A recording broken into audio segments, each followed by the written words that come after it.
More assists and with the more shot-creating actions. You'll like this, Paul, as well. That's defined as the two offensive actions directly leading to a shot. Passes, dribbles, drawing, fouls. Almiron winning more possession in the final third, and there's a clue onto that work rate as well. Those sprints, almost 400, almost double what Bukayo Saka has managed so far. To that midfield and protect that back four. They've got the second best goals against record in the league. 14 goals against. The best defensive record belongs to Newcastle United.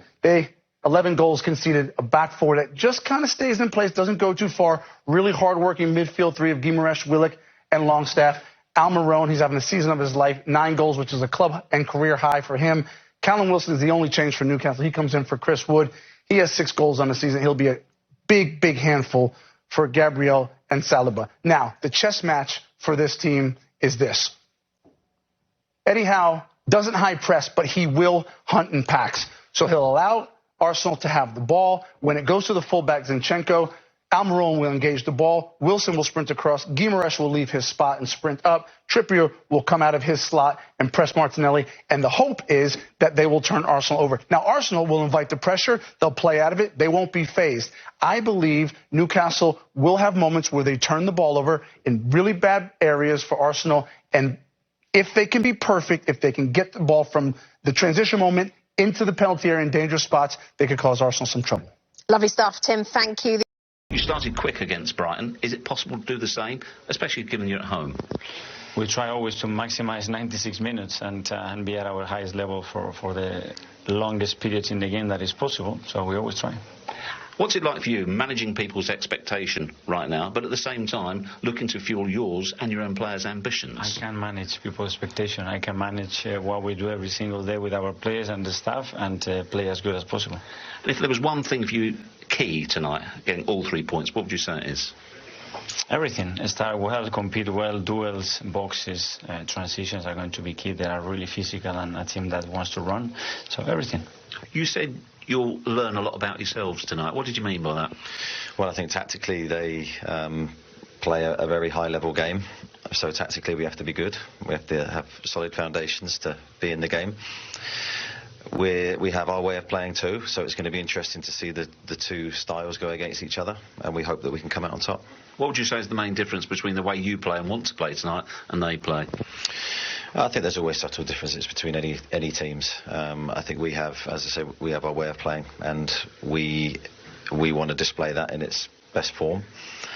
So hopefully that's the challenge. It's never easy, but that's the challenge for us tonight. Welcome inside our studio, Rebecca Lowe, Danny Higginbotham, Tim Howard. Well, entertainment, yes. Feistiness, yes. Tempers, yes. How will Arteta feel about the result? I think he'll be a little bit frustrated. I don't think it's a bad point. We know how good Newcastle have been.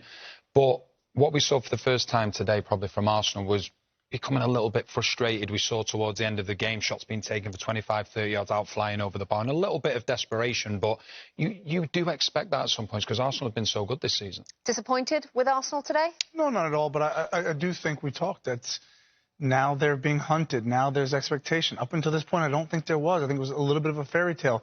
Now it's their title to lose. So they're going to have games like this where they have to manage it at the end.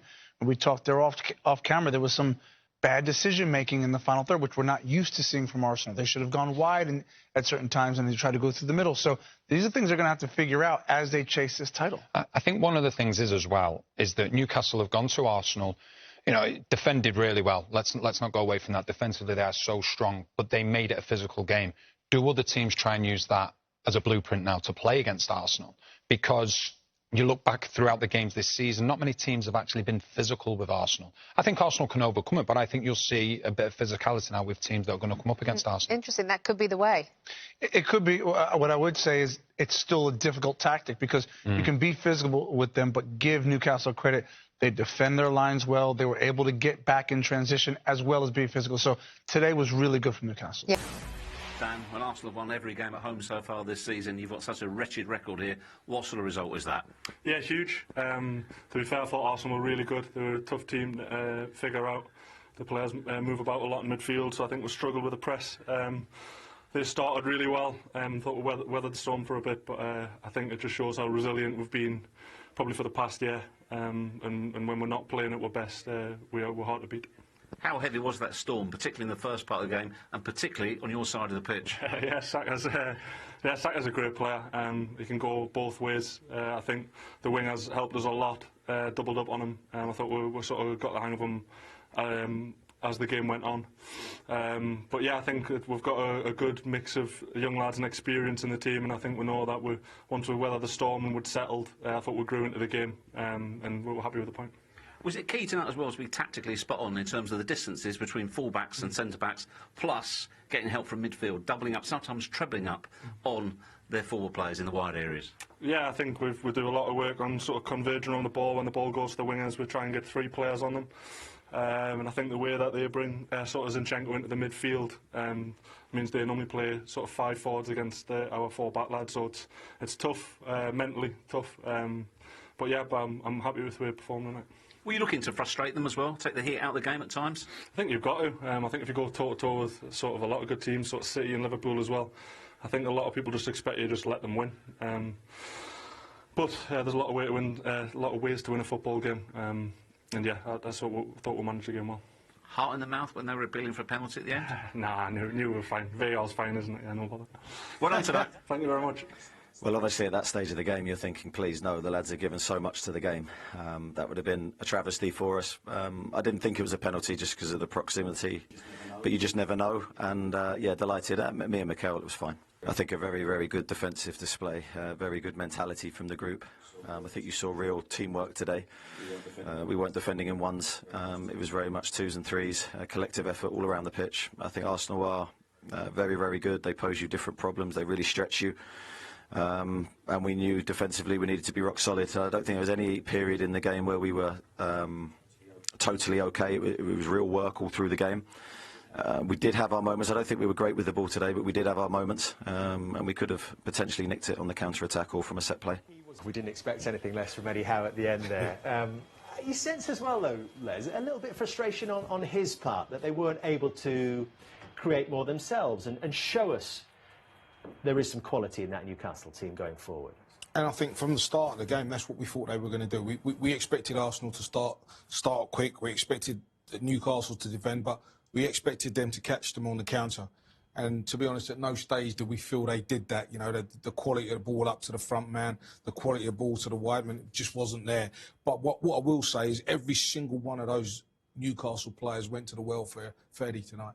And, you know, the wing-backs, they work back, the wingers work back to help the full-backs. And as he said, every time Saka picked up the ball, Martinelli picked up the ball, there was 3 players on them. So to get back there and then to get back up the other end of the pitch was always going to be a tough task for them. And that's where their quality failed a little bit, especially in the second half. It was almost like attack versus defence. The other penalty shout that you talked about, the one on Dan Burn, a little bit of a pull, you thought. In my opinion, Stonewall, he's got a complete and utter grab of his shirt. You can see his fist is clenched as well, and he is proper pulling that back. I mean, that not enough according to Stockley Park. That's a foul anywhere else on the football pitch. Look at that. That is absolutely... we've seen people get booked tonight, 2 or 3 people getting booked for stopping people running away from the ball, pulling people back. For me, I don't understand how that is not clear and obvious. He's got hold of his shirt. Yeah. He stopped him attacking the ball. I mean, it's a clear-cut penalty. It's a clear-cut penalty. He's got hold of his shirt. I mean, I've seen them say it depends how long he's got hold of the shirt for, but... Is that one of the muddiest areas still in officiating? The tangle that we see every time a set piece comes in, a wide free kick, a corner? I think if players are bumping into each other and we see them get their arms around and sometimes it's a little bit clumsy. But when you've got hold of someone's shirt and you can see it as clear as day and you know, it's stretching, it's a penalty. You know, and when you're seeing it, there's no way we're looking at it and saying it's not a penalty. And that's where I think the people in Stockley Park, in the van, wherever they are, have...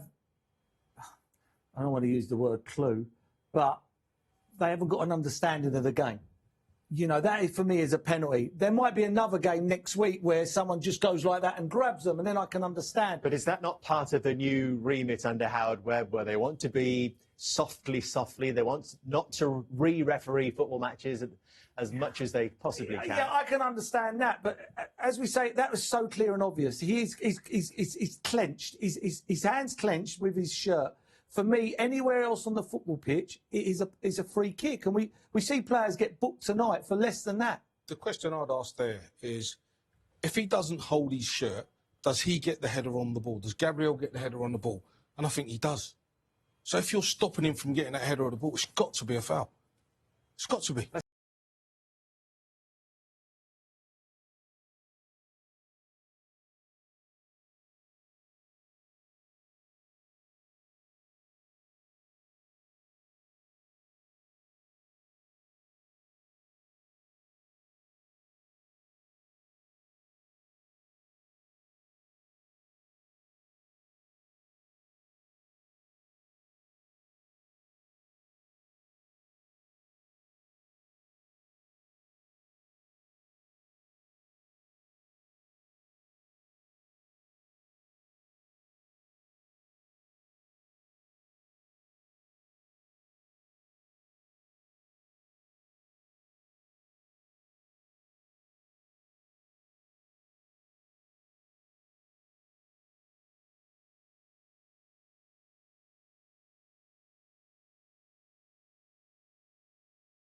Thank you for watching. Don't forget to subscribe and smash the like button.